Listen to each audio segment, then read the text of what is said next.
In the cold silence of space, a small human ship drifted near the border of an alien star system. Its metal surface was burned and broken. The lights inside flickered like dying stars. Inside, a man named Ethan Cross sat strapped in the pilot's seat, his breathing heavy and shallow. The navigation system had failed hours ago, and he had no contact with his fleet. He was alone, lost in the middle of a galaxy no human had ever entered before. Ethan's mission was simple at first: a deep space scan of unknown systems for the United Earth Command. But when his ship entered the Velora sector, everything changed. A strange blue energy wave had surrounded his craft. Pulling him toward a dark planet covered in silver clouds, he tried to fight it. But his engines died, his weapons froze, and the ship began to fall. In his last moment before the crash, he saw something bright in the distance, a city of light floating in the clouds. When Ethan opened his eyes again, he was lying on a smooth black floor. The air was warm, filled with a soft humming sound. Like a living heartbeat, he sat up slowly, pain shooting through his shoulder. He wasn't in his ship anymore. Tall figures surrounded him, their skin glowing faintly blue under golden armor. They held long staff-like weapons that shimmered with energy. Their faces were calm but watchful. One of them spoke in a language Ethan didn't understand. Then another stepped forward, her voice clear, sharp and strangely familiar. "Do not move, human," she said. "You are in the presence of the Queen of Velora." Ethan's heart pounded. The guard stepped aside, and from behind them came a tall figure. She was unlike anyone he had ever seen. Her skin shimmered like polished sapphire. Her eyes glowed with silver light. A crown of gold rested upon her dark hair, and her long gown moved like flowing water. Every step she took filled the air with quiet power. When she looked at him, he felt as if she could see every thought in his mind. "So this is the intruder," she said softly, her voice calm yet commanding. Ethan tried to speak, his throat dry. "I didn't mean to cross your border, my ship." She raised her hand, and silence filled the room like a wave. "I know, human," she interrupted. "Your ship fell because our defense field detected you. But I am not certain that your arrival is an accident." Ethan frowned. "Who are you?" Her lips curved slightly, almost a smile. "I am Queen Seraphine of Velora, ruler of this world and guardian of its secrets. And you, human, have entered a place no one from your species has ever dared to go." She circled him slowly, her silver eyes studying every scar and mark on his uniform. "Tell me," she said, "why do humans keep reaching beyond their limits? What do you hope to find out here in the dark?" Ethan hesitated, then spoke quietly. "Because that's what we do, Your Majesty. We search, we explore. We never stop trying." The Queen stopped, her expression unreadable. "Interesting," she said. "Your kind's courage is almost foolish, yet admirable." One of her guards stepped forward and whispered something in her ear. The Queen nodded, then turned back to Ethan. "You are not a prisoner," she said, "but you are not free either. You will remain in my care until I decide what you truly are, a spy, or something more." The guards led Ethan through long crystal halls. The walls shimmered with blue light and strange symbols that seemed to move on their own. Everywhere he looked, alien technology mixed with beauty, glowing trees, floating water, and soft music from invisible instruments. It was like walking inside a dream. They brought him to a chamber filled with warm golden light. A large window showed the planet's horizon, cities floating among clouds and silver moons hanging close. The sight took his breath away. The guard spoke. "You will stay here until the Queen calls for you." Hours passed. Ethan stood by the window, watching strange ships move in the skies. He wondered what would happen to him. He remembered the Queen's words, "You are not a prisoner. You are an opportunity." What did that mean? Why would an alien queen call him an opportunity? As he thought, the door opened again, a soft light entered, and the Queen herself walked in alone, no guards, no advisors. Only her presence filled the room.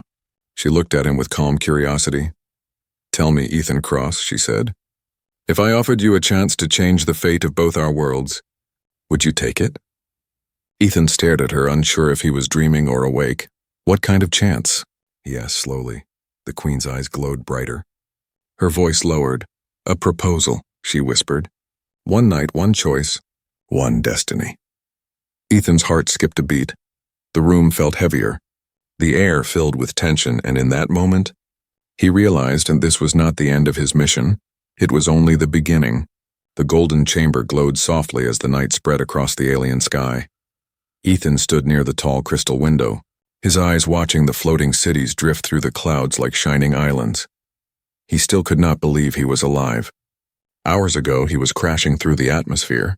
Now he was standing in the palace of an alien queen. A queen who spoke his language, knew his name, and called him an opportunity. He turned when he heard footsteps.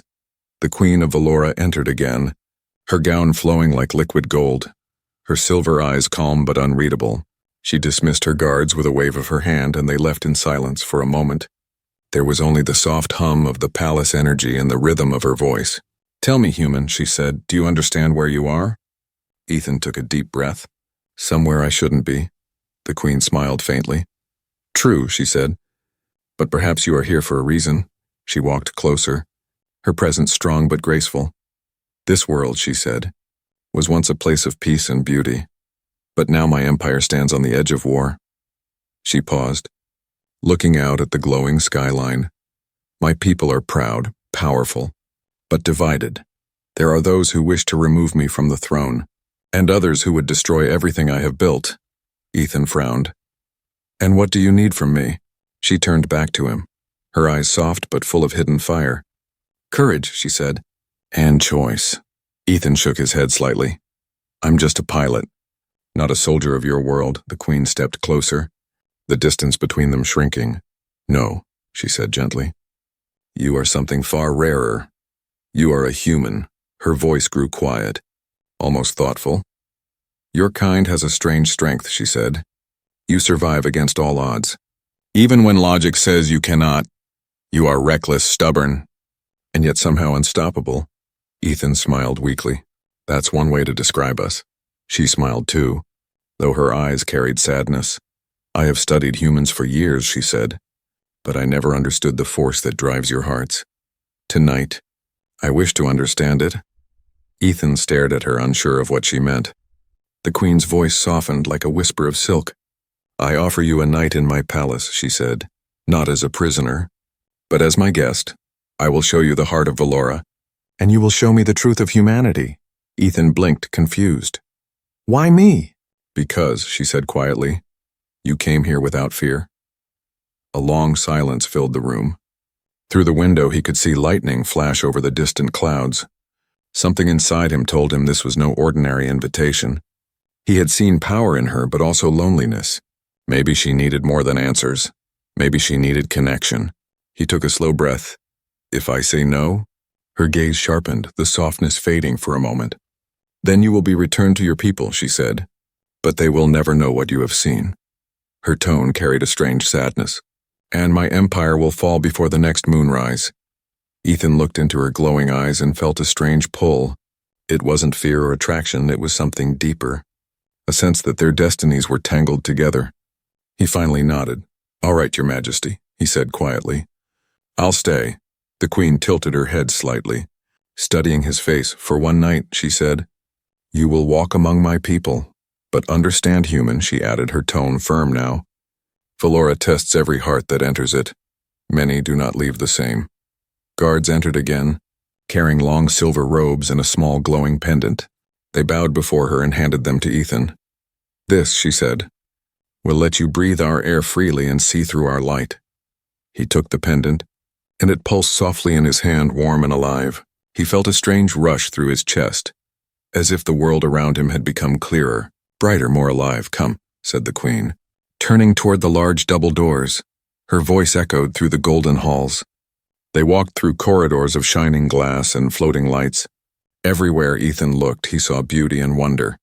Gardens that floated in mid-air, statues made of living crystal, and fountains of liquid light. But behind that beauty, he sensed something else: tension, silence, eyes watching from the shadows. The Queen seemed to feel it too. She glanced at him and said softly, "Do not trust the smiles you see. Human, in this palace loyalty is as thin as air." Ethan nodded slowly, keeping close behind her. They stopped before a large open terrace where alien stars painted the sky in colors he had never seen before. From the city below came music, haunting and beautiful. The Queen turned toward him, her expression calm, but her voice carried emotion. "Before this night ends," she said, You will have to make a choice. Ethan looked at her uncertain. What kind of choice? She met his eyes, and for the first time, he saw fear in hers. The kind, she whispered, that decides the fate of two worlds. Thunder rolled across the alien sky. The stars above shimmered like diamonds in motion, and deep inside, Ethan knew this was not just a meeting between two beings. It was the beginning of something far greater, a night that would test his courage, his loyalty, and his heart. The alien night spread across the sky like a river of silver fire. Ethan followed Queen Seraphine through corridors that glowed softly beneath their feet. Every wall shimmered with strange moving patterns like living art breathing around them. The palace hummed with quiet energy, and yet behind that calm beauty, he felt something hidden, something watching. They entered a vast hall filled with floating lanterns that drifted in the air like glowing moons.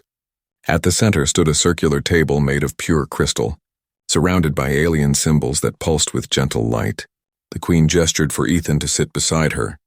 Her gown flowed like liquid gold, her silver eyes glowing under the lanterns.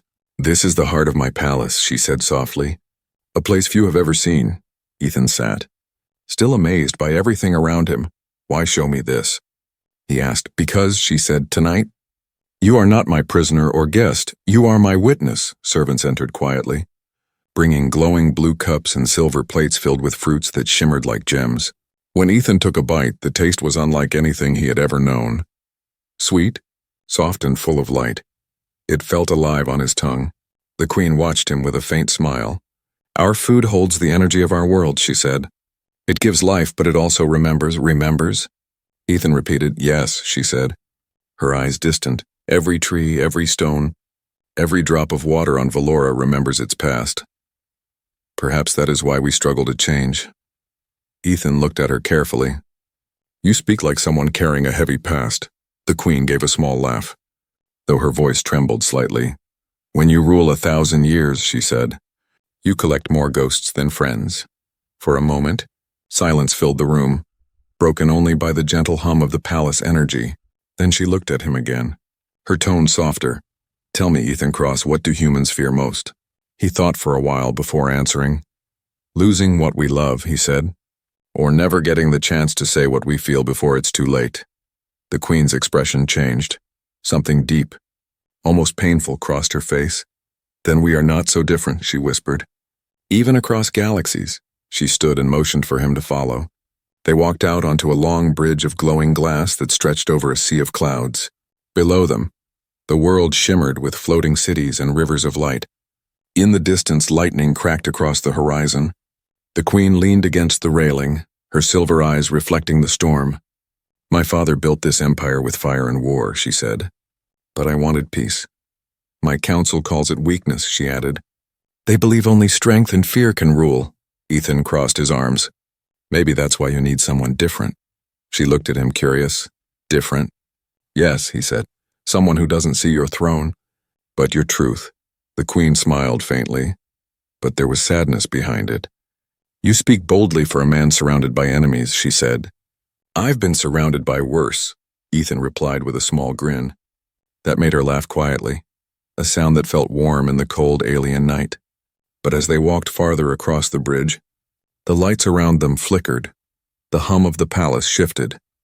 Turning deeper, darker, Ethan stopped. "What's happening?"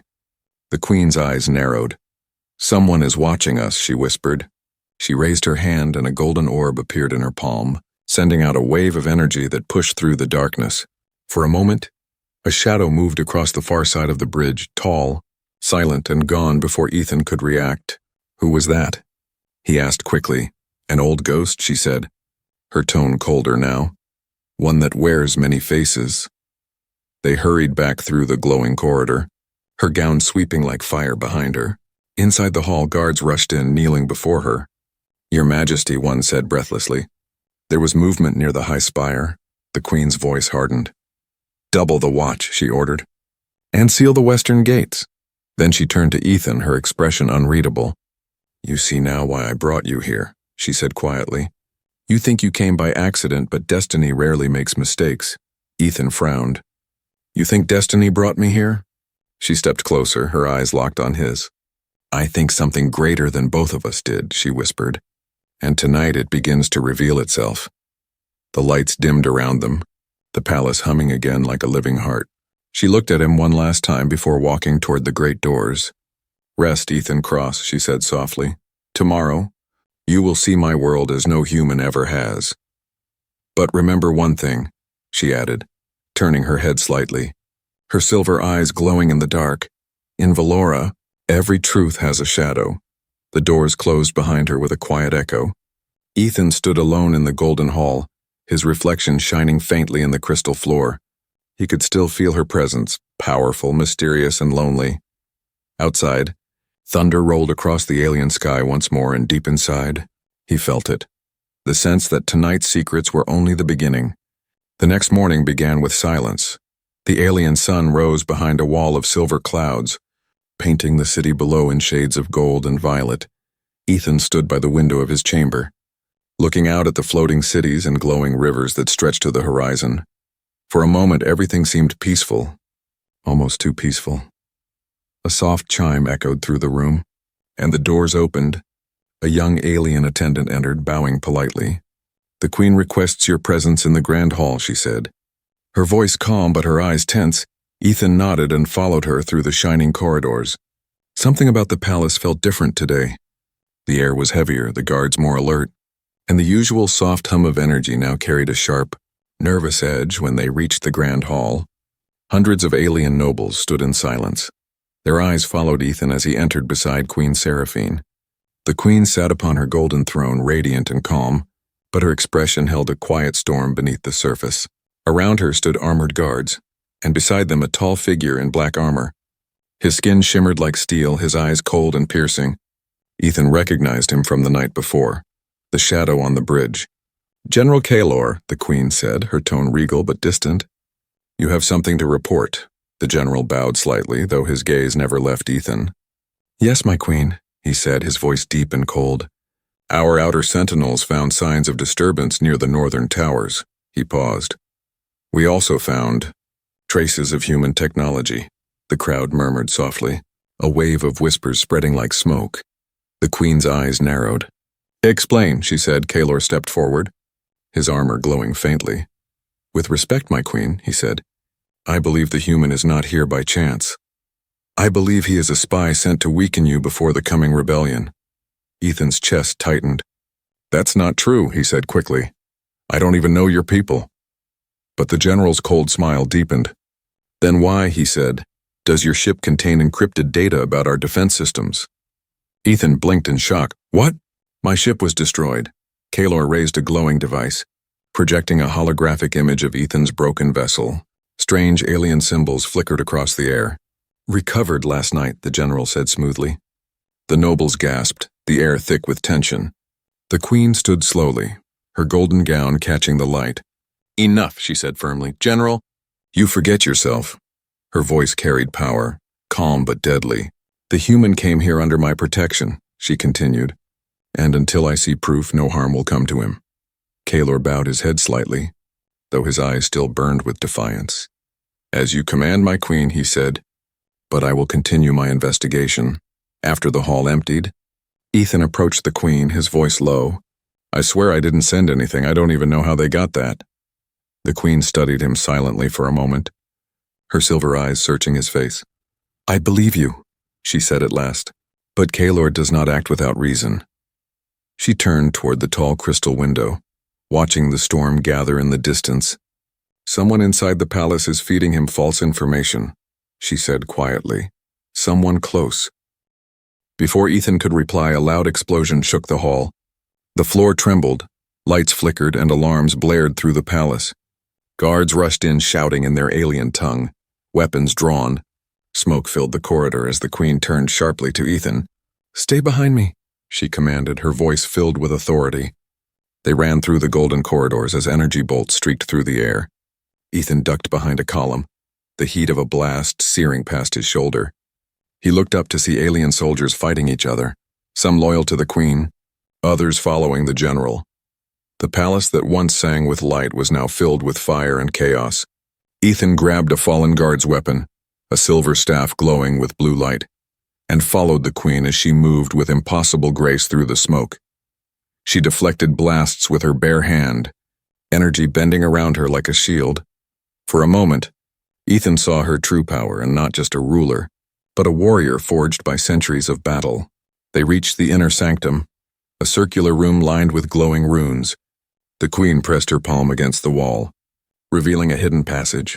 "This way," she said quickly. "We must reach the lower chambers before Kalor seals the exits." As they entered the tunnel, the walls pulsed with strange energy. Ethan could hear distant roars, explosions, and the sounds of war echoing above them. "Why is he doing this?" Ethan asked breathlessly. The queen's eyes darkened. "Kalor was once my most trusted general," she said, "but ambition has poisoned his heart. He believes Valora must be ruled by fear, not peace." She stopped suddenly, turning to face Ethan, her voice softer now. "This is what I feared, Ethan Cross," she said. "The reason I called you an opportunity. You are not here to destroy him, you are here to decide." Ethan looked at her confused. "Decide what?" Her silver eyes glowed in the dim light. "Whether my people deserve to survive," she said quietly, "or if humanity should inherit what remains." Before he could answer, a loud crash erupted behind them. Kalor's voice thundered through the chamber. "You cannot hide forever, my queen," he roared. "The throne belongs to those strong enough to take it." The queen's gaze hardened. "Then let him come," she said coldly, her hands rising as light began to glow around her. Ethan gripped the weapon tighter, his heart pounding. For the first time since he arrived on Valora, he wasn't just surviving. He was fighting, and somewhere deep inside, he knew that this betrayal was only the beginning of something far greater, something that would test every truth, every bond, and every shadow that the queen had warned him about. The tunnels trembled with the sounds of war above. Ethan followed Queen Seraphine deeper into the glowing corridors, their footsteps echoing off walls of living crystal. The air was thick with the scent of smoke and the hum of alien energy. Each step carried the weight of fear and destiny. Behind them, the shouts of soldiers grew faint, replaced by the slow rhythmic pulse of the ancient machinery buried beneath the palace. Finally, they reached a wide chamber glowing with blue light. Strange floating symbols circled the air like ghosts of language long forgotten. In the center stood a massive device, a sphere of golden light, suspended between black pillars carved with ancient runes. Ethan stared in awe. "What is this place?" he asked quietly. The queen's voice was calm but heavy. "This is the core of Valora," she said, "the heart of my world, and the key to its future." The sphere pulsed brighter as they stepped closer. Within its light, Ethan saw shapes, stars, planets, and entire galaxies spinning slowly. It felt alive, as if the universe itself was breathing before him. "This is no weapon," the queen said, her eyes reflecting the glow. "It is a memory of creation, of everything we once were before we lost ourselves to power." Ethan turned to her, confused. "Then why bring me here?" She met his gaze, her silver eyes soft yet full of sorrow. "Because the core needs a choice," she said. "A living will to guide it. My people can no longer agree on what kind of world they want. Some seek peace, others crave war. If I use the core without balance, it will destroy us all." Ethan frowned. "And you think I can make that choice?" The queen stepped closer, the light wrapping around her like a golden veil. "Yes," she said quietly, "because you are human. Your kind still believes in hope when logic fails, still fights when the stars fall. You have what we lost." Ethan shook his head slowly. "I'm just one man, I'm not a hero." Her lips curved slightly. "Heroes are not born," she said. "They are chosen when the universe runs out of time." She reached out, placing her hand over his chest. Her touch was warm, glowing faintly with energy. "Your heart carries something rare." "Ethan Cross," she said. "Courage without greed, love without fear." He looked into her eyes and saw the weight of centuries, loneliness, loss, and unspoken longing. "You could use the core yourself," he said. "You're its ruler." She shook her head. "If I do, it will listen only to power, not to truth." "It must be someone untainted by the throne," she whispered. "Someone who came from outside our stars." Before Ethan could answer, a deep rumble shook the chamber. Dust fell from the ceiling, and a voice echoed from the tunnels behind them. "Running will not save you, my queen," Kalor's voice thundered. The queen turned sharply. He's found us, she said, her calm cracking for the first time. She moved toward the core, her gown flowing like fire. If he takes control of the core, he will erase half the galaxy, she said. We must act now. Ethan stepped closer. Tell me what to do. The queen pressed her palms to the glowing sphere, the runes around them flaring with light. Place your hand here, she said, and open your thoughts. The core will see your truth. If your heart is pure, it will choose peace. Ethan hesitated only for a moment. Then he stepped forward and pressed his hand against the light. The energy surged through him like a storm, heat, sound, and memories flashing through his mind. He saw Earth, his family, his friends, and every dream humanity ever chased among the stars. He saw war, loss, pain, but also hope, laughter, and the endless will to rise again. The queen's voice echoed faintly beside him. Do you see now why I needed you? She whispered. Ethan nodded slowly, his eyes glowing with the same light as the core. I see everything, he said, his voice trembling. But if I choose peace, will your people follow? She looked at him sadly.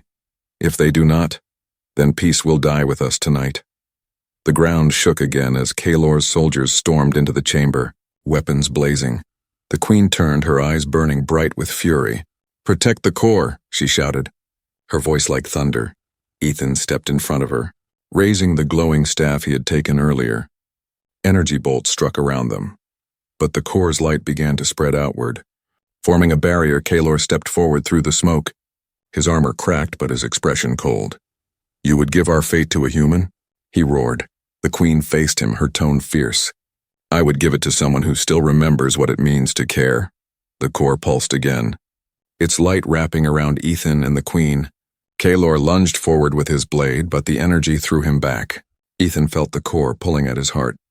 Demanding one final answer, he looked at the queen, her eyes shining with hope and fear. Make your choice, she whispered. He closed his eyes, and in that moment he chose.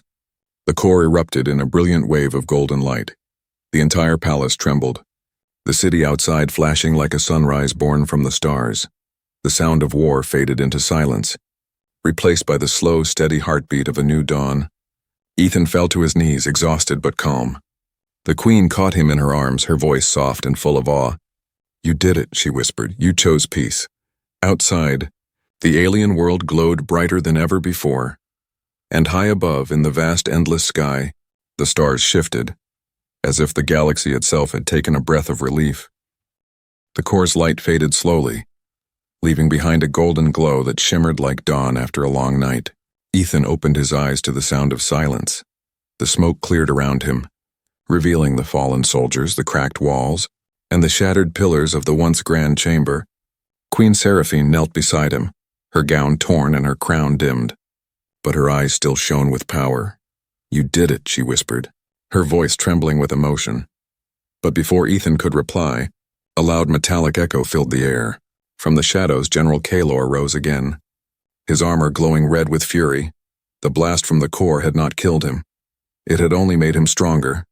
His body shimmered with dark energy, feeding on the chaos that remained. You think this is peace? He snarled, his voice deep and distorted. You've weakened us, made us soft. He raised his arm, releasing a wave of crimson energy that shattered the walls. Ethan pulled the queen aside just as a beam of light struck where she stood. Dust filled the air and the chamber shook violently. Seraphine's eyes narrowed, her calm fading into cold anger. Kaelor, she said sharply, you were my most trusted general. I served your empire, he roared. But you led it to ruin. He stepped closer, his armor pulsing, his voice full of rage. This world was built on strength, not mercy. And now you let a human decide our fate. Ethan steadied himself, gripping the glowing staff he still carried. She gave your people a chance to live, he said. You just can't see it. Kaelor's eyes burned with hate. You don't belong here, human. Ethan raised the staff, energy crackling along its edges. Maybe not, he said quietly. But I'm here now. The queen lifted her hand, summoning light from the core. Golden symbols spun around her like halos of fire. Kaelor's red energy clashed with her golden light, filling the air with thunder and heat. The palace trembled as power collided. Fire against light, chaos against order. Ethan could barely stand, but he refused to run. Soldiers from both sides poured into the hall. The Queen's loyal guards formed a line beside her, while Kalor's rebels broke through the shattered doors. The once peaceful palace became a battlefield of glowing weapons and cries of fury. Ethan moved through the smoke, striking down attackers with the energy staff. He wasn't a soldier, but every instinct told him to fight. He could see fear in their eyes, and not of him, but of the Queen's wrath that burned brighter with every strike. Kalor shouted orders, his voice echoing like thunder. Take the core, destroy the Queen, and end this false peace. But the core pulsed again. Reacting to the chaos, streams of golden energy spread across the floor, wrapping around Ethan and Seraphine. Their hearts beat in rhythm with its light, the core recognizing them as one force, one will. Seraphine's voice cut through the battle. Ethan, the core listens to both of us now, she said. We must use it together. He nodded, his hand shaking as he lifted the staff toward the sphere. The light responded instantly, expanding outward like wings made of fire. Kalor's troops stumbled back, their weapons flickering out. But Kalor himself charged forward, his eyes wild with rage. No more queens, he screamed. No more weakness. He swung his energy blade at Seraphine. Ethan moved instinctively, stepping in front of her. The blade cut through his armor and deep into his chest. The sound echoed through the chamber like a breaking star. Seraphine caught him before he fell. Her scream filled with fury and pain. Ethan! She cried, her voice shaking. No. The core's light flared violently. Reacting to her grief, energy exploded across the hall, throwing Kalor back and shattering his armor to dust. The red light in his body vanished. Leaving only silence, the Queen held Ethan close, tears streaming down her face. You were never meant to die here, she whispered. Her voice breaking, he smiled weakly, his eyes half closed. I didn't die, he said faintly. I just finished what I started. The core pulsed one last time, its golden light spreading across the entire planet. The fires of war vanished. The cities stilled, the weapons turned cold. Every living being on Valora felt it, a wave of peace washing through their hearts. Ethan's body glowed softly, fading into light as if the core was taking him home. The Queen placed her hand on his chest, her voice soft as a whisper. You changed us, human, she said. You changed everything. The chamber grew quiet. Only the sound of the core remained, was calm, alive, eternal. When the light faded, Kalor's army had vanished. The Queen stood alone before the core, her gown torn but her heart steady. She looked up at the glowing sphere, her silver eyes shining through the tears. Let it be known, she said softly. The human who came to us brought not war, but hope outside the storm had passed. The skies of Valora cleared, revealing 1,000 stars reflecting in the golden rivers below. The Queen stepped onto the palace balcony, the wind lifting her hair as she looked toward the horizon. She could almost hear Ethan's voice in the wind, quiet, calm, full of life, and as the core pulsed behind her, the Queen whispered to the stars, This throne will no longer be built on fear, but on the memory of a human who believed in peace. The golden light of the core faded slowly, leaving behind calm silence across the planet of Valora. The war was over. The fires had cooled, and the smoke that once covered the skies now drifted away like a dying memory. In the heart of the royal palace, Queen Seraphine stood alone before the core, its glow softer now, gentle like a heartbeat. Her reflection shimmered across the surface, but she no longer saw a ruler. She saw a woman changed by loss and hope. Around her, the guards knelt in silence, their armor cracked, their faces weary yet alive. They had seen the impossible, a human standing beside their queen, holding back destruction itself. The memory of Ethan Cross had spread like fire through every city, every home, every child's dream. He was no longer an outsider. He had become a name whispered with reverence. The human who chose peace. The Queen turned slowly, her golden gown catching the dim morning light that streamed through the broken ceiling. Her voice was quiet when she spoke, yet it carried through the hall like a song. Let it be known, she said, that the age of war ends today. From this day forward, Valora will live not by conquest but by courage. The guards lowered their heads, a wave of relief washing through them. They had lost much, but in that loss, they had found something greater, unity. Days turned into weeks, and the world of Valora began to heal. The cities once torn apart by rebellion were rebuilt with hands that once fought each other. New light towers rose where weapons had fallen. Gardens bloomed again along the floating terraces. The queen worked beside her people, no longer distant on a throne but among them. Her laughter returned, soft but rare, the laughter of a soul that remembered both love and sacrifice, and yet, even as peace grew strong, her heart carried a hollow ache at night.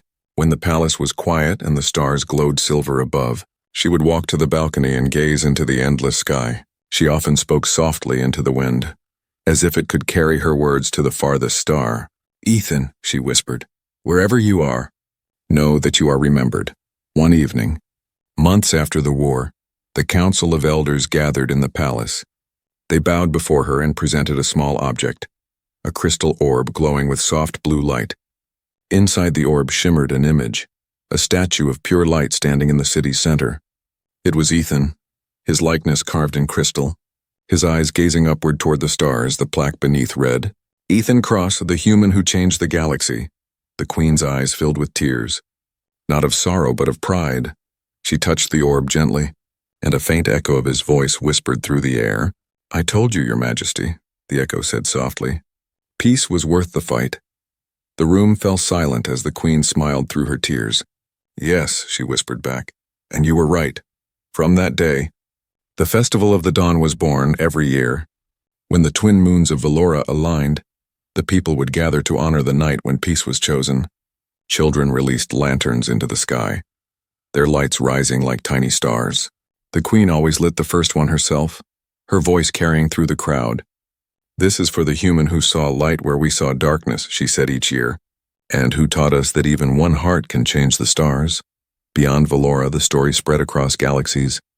Human colonies heard of it and sent messages of friendship to the alien empire, once feared by all. Traders spoke of a new alliance, one that began with a single act of trust. The humans called it the Cross Accord, a promise between two species that peace would never again be a dream. And though centuries would pass, the tale of Ethan and Seraphine would live on, told by storytellers, scholars, and travelers who believed in hope. But legends never end quietly. Late one night, long after the palace lights dimmed, the queen stood before the core once more. Its golden surface shimmered softly, and within its light, for just a moment, she saw him. Ethan stood there smiling, the same gentle smile he gave her on the day he made his choice. His voice came like a whisper from across time. "You kept your promise," he said. She reached toward the light, her hand trembling. "And you kept yours," she whispered back, her eyes glistening. The core pulsed once, bright and warm, as if answering her. The queen closed her eyes, a peaceful smile upon her lips. Outside, the first rays of dawn spread across the sky. The twin suns rose over Valora, casting golden light upon the city built from hope. The statue of Ethan Cross glowed brighter in the morning sun, and above it the stars shimmered, alive, eternal, remembering that night across the galaxy. Old enemies laid down their weapons, children looked to the stars with wonder, and the universe whispered a truth it would never forget. One human, one choice, one night, that changed everything.